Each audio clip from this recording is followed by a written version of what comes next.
നടിയായിട്ടുള്ള മഞ്ജു പിള്ളയ്ക്കെതിരെയും അതുപോലെ തന്നെ മകൾക്കെതിരെയും കുറച്ച് ദിവസങ്ങളായിട്ട് സോഷ്യൽ മീഡിയയിൽ ഭയങ്കര നെഗറ്റീവ് കമൻസും അതുപോലെ തന്നെ പോസ്റ്റ് ഇടുന്നതിനൊക്കെ വന്നിട്ട് നെഗറ്റീവ് ഒക്കെ പറയുന്നുണ്ട്. ഇതിനൊക്കെ മെയിനായിട്ടുള്ളൊരു കാര്യം എന്ന് പറഞ്ഞു കഴിഞ്ഞാൽ ഇങ്ങനെ പറയാനുണ്ടായത് ഈ ഒരു മകൾ ദയാ സുജിത്ത് ഉണ്ടെങ്കിൽ തൻ്റെ ഇൻസ്റ്റാഗ്രാമിൽ കുറേയധികം ഫോട്ടോസും കാര്യങ്ങളൊക്കെ ഇടാതെ ഉണ്ട്. പലതരത്തിലുള്ള ഫാഷൻ ഡ്രസ്സൊക്കെ ഇട്ടിട്ടാണ് ഇടാറുള്ളത്.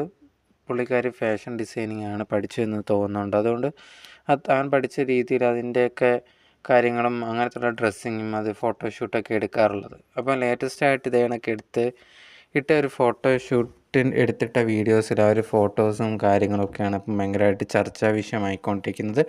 കുറേയധികം പേര് വന്നിട്ട് കമൻസിൽ എന്താണ് ഇങ്ങനത്തെ ഡ്രസ്സാണോ ഇടുന്നത് എന്നുള്ള രീതിയിലൊക്കെ ചോദിച്ചുകൊണ്ട് കുറേയധികം നെഗറ്റീവ് കമൻസൊക്കെ കുറേയധികം പേര് വന്നിട്ടുണ്ടായിരുന്നു. ഇത് സോഷ്യൽ മീഡിയയിൽ സാധാരണയൊക്കെ കാണുന്നതാണ്. ആരെങ്കിലുമൊക്കെ ഇപ്പം നോർമലായിട്ട് കുറച്ച് ശരീരം കാണുന്ന രീതിയിൽ ഡ്രസ്സ് ഇട്ടാൽ സംസാരിക്കും, ഇങ്ങനെയൊക്കെ വന്നിട്ട് നെഗറ്റീവ് കമൻസ് ഇടാറുണ്ട്.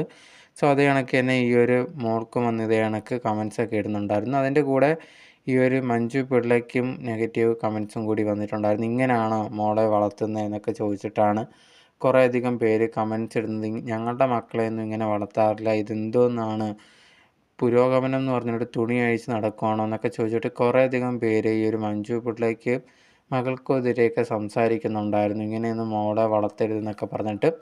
സോ എനിക്കിതിൽ പേഴ്സണലായിട്ട് തോന്നിയൊരു കാര്യം പറയാനുള്ളതെന്ന് പറഞ്ഞാൽ അവർക്ക് ഇഷ്ടമുള്ളത് അവർ ധരിക്കും എന്നുള്ളതാണ്. അതിലിപ്പോൾ എന്താണെന്നൊന്നും നമ്മൾ ചോദിക്കാനോ ഒന്നും നിൽക്കേണ്ട ആവശ്യമോ കാര്യങ്ങളൊന്നുമില്ല. പിന്നെ മറ്റ് ചിലർ ഇതേ കണക്ക് സോഷ്യൽ മീഡിയയിൽ ഇതേ കണക്ക് ഇട്ട് കഴിഞ്ഞാൽ ആൾക്കാർ നെഗറ്റീവ് പറയും എന്നൊക്കെ പറയും. ഓക്കെ, നെഗറ്റീവ് പറയുന്നതൊക്കെ ഓക്കെയാണ്. പക്ഷേ എന്ന് പറഞ്ഞിട്ട് അതിനൊക്കെ ഒരു നമ്മൾ സംസാരിക്കുന്ന ആ ഒരു കമൻറ്റിനൊക്കെ ഒരു മര്യാദയുണ്ടല്ലോ.